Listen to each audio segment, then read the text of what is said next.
तो इनकी औकात नहीं है कि संविधान को वो लोग बदल सकें। कि हिंदू राष्ट्र बनाते बनाते तो इनके चले गए और अब ये कोशिश कर रहे हैं। हिंदू राष्ट्र कैसे बन सकता है? इसके अंदर अनेक जातियां धर्म निवास करते हैं इस भारत देश में, और बाबा साहब का बनाया हुआ भारतवर्ष है ये, इनके बाप दादाओं का नहीं है। जागरूक नहीं हुए तो तुम्हारी आने वाली जनरेशन भी गुलाम हो जाएगी। पिछली गुलामी तो भूल जाओ तुम लोग, उसको तो बाबा साहब ने आजाद कर दिया था। इनको मिर्ची उसी बात से है, इनके खुजली उसी बात की है कि जिस संविधान को डॉक्टर भीमराव अंबेडकर बाबा साहब ने लिखा वो इनके बराबर में हम लोगों को लाके खड़ा कर दिया। जो दबे कुचले लोग कहते थे ये नीच है, ये दबे कुचले लोग हैं, आज इनकी बराबर में नौकरी करते हैं, इनके बराबर खाते पीते हैं, कोटियां इनके बराबर है, तो इनकी मिर्ची तो लगती है। हमको ताकत मिलती है, उन लोगों को ताकत मिलती है जिन लोगों को ये लोग कुचल कर जबरदस्ती आगे बढ़ रहे थे, उन लोगों को ताकत मिलती है। इसलिए वो जानबूझ करके संविधान पे हमला कर रहे हैं, क्योंकि यही एक ऐसा हथियार है हमारे पास जिसकी वजह से हम सशक्त हैं। आज हम मुंह तोड़ जवाब दे सकते हैं, सामने वाले को ललकार सकते हैं, सिर्फ और सिर्फ संविधान की वजह से। इसलिए उनके पेट में मरोड़ हो रही है कि क्यों ना हम ऐसी संविधान पर ही वार करें, आज नहीं तो कल, कल नहीं तो परसों लोग मान लेंगे। लेकिन ये इनकी भूल है। बाबा साहब ने हम लोगों को शिक्षा का ऐसा रास्ता दे दिया, ऐसा रास्ता दे दिया। अगर हम मनुस्मृति को नहीं पढ़ते तो हम संविधान का महत्व कभी नहीं समझते। तो आज हमने मनुस्मृति पढ़ी तभी तो हम संविधान का महत्व समझे। और आज जितनी भी महिलाएं, एक दलित समाज की महिला क्यों, स्वर्ण समाज की महिलाएं जो हैं वो भी घरों में इनकी गुलामी करती थी, क्योंकि वो मनुस्मृति लागू करेंगे, मनुस्मृति के अनुसार चलाएंगे उसको। मायावती की सरकार चाहिए, और वो सरकार चाहिए जहाँ पर गरीब की बात सुनी जाए। जहाँ गरीब अगर अपनी रिपोर्ट लिखाने जाए तो थाने का जो SHO IO है वो आकर के थर-थर कांपने लगे, भाई क्या बात हो गई। उन्होंने खुद को जलाकर हमें रोशनी दे दी, उस मसीहा को कैसे भूल जाएंगे हम। और आज यहाँ पर दलित प्रेरणा केंद्र जो बहन जी ने बनाया हुआ स्मारक, वहाँ पर हम बाबा साहब को नमन करने और पुष्प अर्पित करने आए हुए हैं। बाबा साहब ने इतना बढ़िया संविधान दिया, पूरी दुनिया में सराहना की जाती है, और उसी संविधान को बदलने की आज कोशिश की जा रही है। बिल्कुल आपने सही कहा कि बाबा साहब ने ऐसा संविधान हम लोगों को दे दिया जो आज पूरी दुनिया उसका डंका बजा रही है। लेकिन कुछ लोगों के पेट में इतनी मरोड़ें उठ रही हैं क्योंकि उन्हें पता है कि जिस संविधान को बाबा साहब ने बनाया है और संविधान की वजह से जो लोग आज सशक्त हुए हैं, तो उनको सशक्तिकरण को देखते हुए उनके पेट में मरोड़ तो उठनी लाजमी है। और इसीलिए वो चाहते हैं कि आज हम पावर में हैं तो उस पावर का दुरुपयोग करते हुए वो कहीं ना कहीं संविधान को नुकसान पहुँचाने का काम तो वो लोग कर रहे हैं। और साथ ही साथ लेकिन ये भूल रहे हैं कि इस देश के अंदर जो 140 करोड़ की आबादी है उसके अंदर 85% वो लोग हैं जो संविधान को चाहते हैं कि वो पूर्ण रूप से लागू हो। तो इनकी औकात नहीं है कि संविधान को वो लोग बदल सकें। ऐसे लोग जो कहते हैं ना वो सिर्फ कह सकते हैं, लेकिन वो ये वक्त अब सबका बदलता है। आज पावर तुम्हारे हाथ में, कल पावर हमारे हाथ में आएगी। आज तुम चेंज करके जाओगे, आज अगली बार हम उसको इतना दुरुस्त कर देंगे कि अगली बार तुम चेंज करने से पहले 10 बार सोचोगे। लेकिन पूनम जी, हिंदू राष्ट्र बनाने की तो बात हो रही है, ये भी तो संविधान पे हमला अनेक तरीके का। देखिए, हिंदू राष्ट्र बनाते बनाते तो इनके चले गए और अब ये कोशिश कर रहे हैं। हिंदू राष्ट्र कैसे बन सकता है? इसके अंदर अनेक जातियां धर्म निवास करते हैं इस भारत देश में, और बाबा साहब का बनाया हुआ भारतवर्ष है ये, इनके बाप दादाओं का नहीं है। इन्होंने तो सिर्फ इस देश में गुलाम ही पैदा किए हैं, और बाबा साहब ने यहाँ पर आज़ादी से रहने वाले लोग बनाए हैं और पैदा किए हैं। कि तुम संविधान बदला जाएगा तो फिर क्या होगा? संविधान तो मैंने अभी आपको कहा ना, इनके की औकात नहीं रही कि बदल दे, तो इनकी तो औकात क्या है? सिर्फ और सिर्फ हमारे लोग जो हैं वो सिर्फ गुमराह हैं। जिस दिन ये गुमराह लोग समझ गए कि संविधान की पावर क्या है, क्योंकि हम देखो, मैं सबको तो नहीं कहती, लेकिन कुछ लोग ऐसे हैं जो बनाई हुई इनकी हवा में बह जाते हैं और इनकी तरफ चले जाते हैं, और जिनसे छीनकर बाबा साहब ने हमें संविधान में दिया वो सब उनके हाथ में दे देते हैं। लेकिन आज जो है वो बहन जी ने दोबारा वो हवा तैयार की है, इन लोगों को दोबारा जागरूक करने का काम किया। जो बाबा साहब ने किया था वो बहन जी कर रही हैं कि तुम अगर जागरूक नहीं हुए तो तुम्हारी आने वाली जनरेशन भी गुलाम हो जाएगी। पिछली गुलामी तो भूल जाओ तुम लोग, उसको तो बाबा साहब ने आज़ाद कर दिया था। लेकिन जब तक मैं जिंदा हूँ, अगर तुम चाहो तो दोबारा उसी स्थिति में आ सकते हो। वो भी जो काशीराम जी ने जो हमें एक धरोहर दी है, बसपा बहुजन समाज पार्टी, अगर उसकी तरफ तुमने मुख नहीं किया, अगर तुम इसी तरह से गुमराह होते रहे तो तुम्हारी आने वाली जनरेशन भी गर्त में चली जाएगी। तुम्हारा तो क्या होगा, जो तुम्हारी जनरेशन का होगा, जो आने वाली हमारी जो जनरेशन है वो खत्म हो जाएगी, इनकी गुलाम हो जाएगी। अभी भी टाइम है कि आप लौट के वापस आ जाओ और बहुजन समाज पार्टी को इतना मजबूत कर दो कि ये जो संविधान को खत्म करने वाले जो मनुवादी लोग हैं, जो मनुवादी सोच वाले लोग हैं। जी, हम आज तक सुनते हैं कि संविधान निर्माता बाबा साहब है, लेकिन पिछले कुछ महीनों से ये सुनने में आ रहा है कि बाबा साहब ने संविधान लिखा। जो लोग ये कह रहे हैं कि संविधान को लिखने वाले बाबा साहब नहीं है, कोई और हैं, तो ऐसा कहने वाले लोगों को शायद पता नहीं है कि जिस परिवार में उनकी महिलाएं रह रही हैं ना, अगर बाबा साहब ने संविधान लिखा नहीं होता तो उस परिवार की महिलाएं सुख चैन से रोटी भी नहीं खा रही होती ना, घर से बाहर निकल रही होती। और जिस शख्स का वो लोग नाम ले रहे हैं, मैं उनका नाम नहीं लूँगी क्योंकि उनका नाम कुछ है ही नहीं, बाबा साहब के सामने कुछ है ही नहीं। उन लोगों को सही से उस डायरेक्शन जो दी गई थी उस टाइम पर, उस चीज़ को उनको पढ़ना चाहिए कि उसमें संविधान को बनाने के लिए, जो प्रारूप समिति को बनाने के लिए किन किन लोगों को बनाया गया, बाबा साहब को उसमें अध्यक्ष चुना गया, और उसके बाद जिन लोगों को जिम्मेदारी दी वो तो सारे मुंह फेर के गायब हो गए, क्योंकि उन्हें पता था पढ़े लिखे होते तो कर पाते। इन्होंने पहले प्रोपेगेंडा चलाया था कि संविधान निर्माता फलाना है, ऐसे ही बोला था, और फिर दोबारा इन्होंने किया है, तो इनके ये चलेंगे नहीं। आज जिस संविधान की बात ये करते हैं, इनको मिर्ची उसी बात से है, इनके खुजली उसी बात की है कि जिस संविधान को डॉक्टर भीमराव अंबेडकर बाबा साहब ने लिखा, वो इनके बराबर में हम लोगों को लाके खड़ा कर दिया। जो दबे कुचले लोग कहते थे ये कि ये नीच है, ये दबे कुचले लोग हैं, आज इनकी बराबर में नौकरी करते हैं, इनके बराबर खाते पीते हैं, कोटियां इनके बराबर है, तो इनकी मिर्ची तो लगती है। बाबा साहब का नाम कैसे संविधान से हटा देंगे? विदेशों तक में बाबा साहब को पूजा जाता है, उनकी मूर्तियां लगाई जाती हैं, संविधान निर्माता बताया जाता है, तो ये यहाँ से देश से हटा सकते हैं, लेकिन बाहर विदेशों से कैसे हटाएंगे? तो पूरे देश में, वर्ल्ड में बाबा साहब का नाम है कि संविधान निर्माता है। सर, जिनकी आप बात कर रहे हैं ना, जो लोग कह रहे हैं कि बाबा साहब ने संविधान नहीं लिखा, अभी हाल ही में 26 नवंबर को खुद संसद में जो संसद के जो अध्यक्ष हैं, उन्होंने खुद अपनी उसमें स्पीच में बोला कि जो संविधान निर्माता है डॉक्टर BR अम्बेडकर, बाबा साहब का, हाँ, बाबा साहब का नाम लिया, ना कि उनका नाम लिया जिनका लोग बेमतलब का नाम लेके घूम रहे। अगर पढ़े लिखे होते उन्हें पता होता कि किसने लिखा है, क्योंकि पढ़े लिखे कोई भी काम करने के लिए तो पढ़ा लिखा है। से क्यों डरते हैं? संविधान से सर डरने का सीधा सा सवाल है कि संविधान से हमको ताकत मिलती है, उन लोगों को ताकत मिलती है जिन लोगों को ये लोग कुचल कर जबरदस्ती आगे बढ़ रहे थे, उन लोगों को ताकत मिलती है, इसलिए वो जानबूझ करके संविधान पे हमला कर रहे हैं, क्योंकि यही एक ऐसा हथियार है हमारे पास जिसकी वजह से हम सशक्त हैं। आज हम मुंह तोड़ जवाब दे सकते हैं, सामने वाले को ललकार सकते हैं, सिर्फ और सिर्फ संविधान की वजह से। इसलिए उनके पेट में मरोड़ हो रही है कि क्यों ना हम ऐसी संविधान पर ही वार करें, आज नहीं तो कल नहीं तो परसों लोग मान लेंगे। लेकिन ये इनकी भूल है। बाबा साहब ने हम लोगों को शिक्षा का ऐसा रास्ता दे दिया कि आज तुम्हारी सातों पुस्तक कुर्बान हो जाएंगी, लेकिन बाबा साहब के संविधान को मिटा नहीं पाएंगी।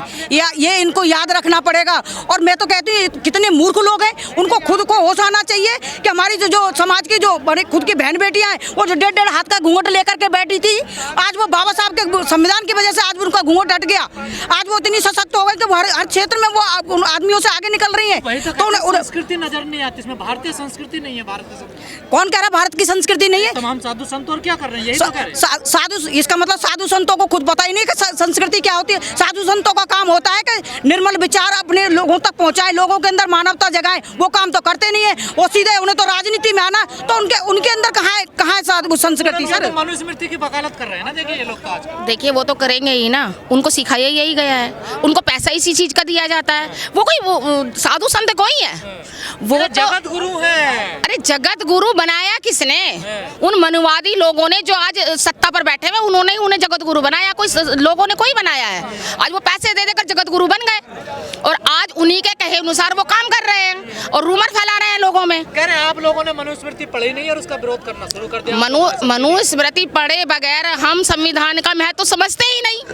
अगर हम मनुस्मृति को नहीं पढ़ते तो हम संविधान का महत्व कभी नहीं समझते। तो आज हमने मनुस्मृति पढ़ी तभी तो हम संविधान का महत्व समझे। और आज जितनी भी महिलाएं, एक दलित समाज की महिला क्यों, स्वर्ण समाज की महिलाएं जो हैं, वो भी घरों में इनकी गुलामी करती थी। वो कहते हैं ना कि हम तो थे ही गुलाम, वो अपने घरों में पुरुषों की गुलाम थी। आज वो आज़ादी से बराबर इनके नौकरियां कर रही हैं। सरकारी जितने भी संस्थान हैं उनमें नौकरियां कर रही हैं, घूंघटा उठा के घूम रही हैं।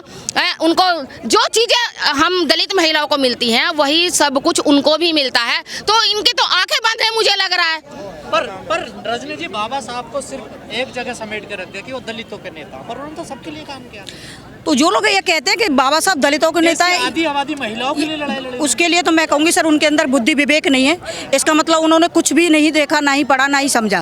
कि वो अगर ये कहते हैं, अगर ऐसी बात होती तो बाबा साहब ने महिलाओं के लिए हिंदू कोड बिल लिखा, तो महिलाओं को जितना हिंदू कोड बिल ने सशक्त किया, जबकि हिंदू कोड बिल को बाबा साहब ने संविधान को लागू करने से पहले उस पर चर्चा करवाई, उसको लागू करवाई। बाबा साहब ने कहा था कि मैं उस देश को समृद्ध मानूंगा जहाँ पर महिलाओं को बराबर का हक मिलेगा, बराबर की उनको स्थल मिलेगा, तब जाकर के लगेगा कि हाँ ये देश तरक्की कर रहा है। तो इसीलिए बाबा साहब ने सबसे पहले संविधान से पहले हिंदू कोड बिल को छेड़ा कि भाई यहाँ पर हमें बहस करने की जरूरत है, यहाँ पर क्योंकि हमारे देश की जो आधी आबादी है महिलाओं की, उन लोगों को कौन मजबूत करेगा, उनके लिए कौन आवाज उठाएगा। लेकिन 70 साल हो गए हैं संविधान को लागू हुए भारत में, क्या समानता आई, भेदभाव खत्म हुआ, छुआछूत खत्म हुई? सर अगर संविधान से अगर भेदभाव तो देखो खत्म होने वाली बात है, पूर्ण रूप से तो खत्म नहीं हुआ, क्योंकि हम लोग देखते हैं हर जगह पर एट्रोसिटी जाति के नाम पर ही लोग करते हैं। लेकिन यह है कि बाबा साहब के लिखे संविधान से इतना है कि हमको बहुत कुछ मिला है।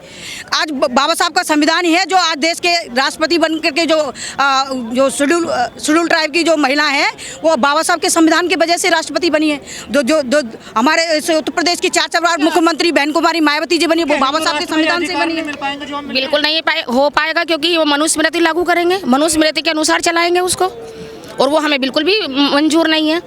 और जो ये बात करते हैं ना कि मतलब संविधान को कोई भी महिला या ब्राह्मण महिला नहीं मानती है, कि मेरी आंखों देखी बात है, अगर हम ब्राह्मण महिलाओं को बताते हैं उनके बारे में तो वो मानती हैं, ऐसा नहीं है। मेरे यहाँ मेरी एक फ्रेंड थी राजपूत, मैंने क्योंकि मैं पर्सनली बता रही हूँ, मैंने जब उनको बाबा साहब के बारे में बताया तो वो अनेक जगहों पर गई है और बाबा साहब को नमन किया है, और बाबा साहब को इतना मानती थी बहुत ज़्यादा। एक ब्राह्मण महिला थी, जब उनको मैंने बताया तो मेरे घर में मूर्ति लगी थी, तो बाबा साहब को नमन करने वहाँ पहुँच गई। तो ऐसी बात नहीं है कि महिलाएं ब्राह्मण महिलाएं मानती नहीं है, विरोध भी करती हैं। हाँ, लेकिन जो मूर्ख लोग हैं, जो मूर्ख महिलाएं हैं, अगर उनके घर में उनके पति, उनके ससुराल वाले उनके साथ अत्याचार करते हैं, मारपीट करते हैं, तो वो बाबा साहब के संविधान के अनुसार ही थाने पहुँचती हैं, कोर्ट पहुँचती हैं, वो किसी मंदिर में नहीं जाती हैं उस टाइम। तो या तो उनकी मतलब बुद्धि भ्रष्ट हो चुकी है, या फिर वो सोचना समझना नहीं चाहती कि हम आज मंदिर ना जाकर आज हम कोर्ट के द्वार क्यों खटखटा रहे हैं न्याय पाने के लिए। वो सिर्फ और सिर्फ बाबा साहब का ही दिया हुआ संविधान है। बाबा साहब ने ही महिलाओं को वो अधिकार दिए हैं कि अगर आपके साथ कोई अगर गलत करता है तो आप मेरे संविधान के अनुसार थाने जा सकती हो, कोर्ट जा सकती हो, वहाँ पर न्याय पा सकती हो। आने वाला जो समय हमारे बहुजन समाज पार्टी का समय है, नीली क्रांति का समय, बाबा साहब के संविधान का समय है, क्योंकि 2027 हमारे सामने है और टारगेट बिल्कुल फिक्स है। और सब लोग इस चीज़ को जान चुके हैं कि जिस प्रकार की वर्तमान सरकार अन्याय अत्याचार कर रही है, उनको मुंहतोड़ जवाब देने का जो वक्त है वो 2027, और लोगों ने काम शुरू कर दिया है। आप देख सकते हो 9 अक्टूबर की रैली को, लोगों के अंदर गुस्सा फूट फूट करके ये बता रहा है कि भाई अब हमें सरकार चाहिए, मायावती की सरकार चाहिए, और वो सरकार चाहिए जहाँ पर गरीब की बात सुनी जाए, जहाँ गरीब अगर अपनी रिपोर्ट लिखाने जाए तो थाने का जो SHO IO है वो आकर के थर-थर कांपने लगे, भाई क्या बात हो गई। तो इस तरीके की हमें सरकार चाहिए। उस तरीके की सरकार के लिए 9 अक्टूबर को हर जो जितना भी व्यक्ति वहाँ पर पहुँचा था वो सबकी एक ही ख्वाहिश थी कि बहन जी की सरकार आए, और बहन जी की सरकार ही है जो हमको सबको दे सकती है। पूनम जी, अब तो सभी मानते हैं ना बाबा साहब को, हर पार्टी ढो रही है, देखिए सब वो तो दिखावा है। मैंने एक स्लोगन दिया था कि मुंह में जय भीम और बगल में छुरी रहती है उन लोगों के, जो ऊपर से तो जय भीम करते हैं, लेकिन अंदर ही हमारी काट में लगे रहते हैं कि किसी तरीके से इनको नीचे पहुंचाया जाए, इनको जो बराबर का अधिकार मिले, क्योंकि उसमें भी तो ब्राह्मण ही है ना, अनेक पार्टियों में भी तो ब्राह्मण ही है। एक हमारी ओनली एक बसपा है, बहुजन समाज पार्टी है, जो महापुरुषों के संविधान को लेकर चलती है, उनके विचारों को लेकर चलती है।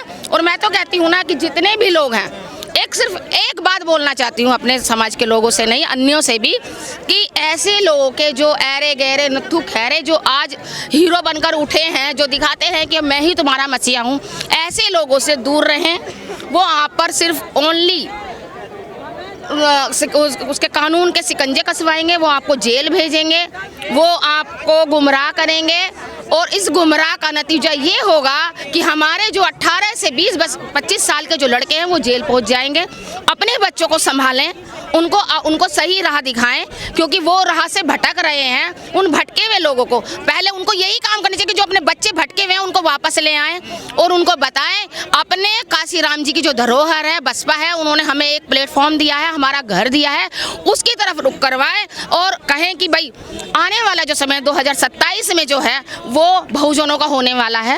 अगर हम कोशिश थोड़ी थोड़ी सब करेंगे तो आज 2027 में हमारी सरकार होगी और हमारी सरकार आने का नतीजा ये होगा कि आज जो नौकरियां नहीं हैं, जो आरक्षण खत्म कर दिया गया है, जो सरकारी निजीकरण कर दिया है सरकारी नौकरियों का, वो सब वापस आ जाएंगे। हमारा जो समाज है वो दोबारा उसी प्लेटफॉर्म पर पहुंच जाएगा जो बाबा साहब ने जहां पहुंचाया था।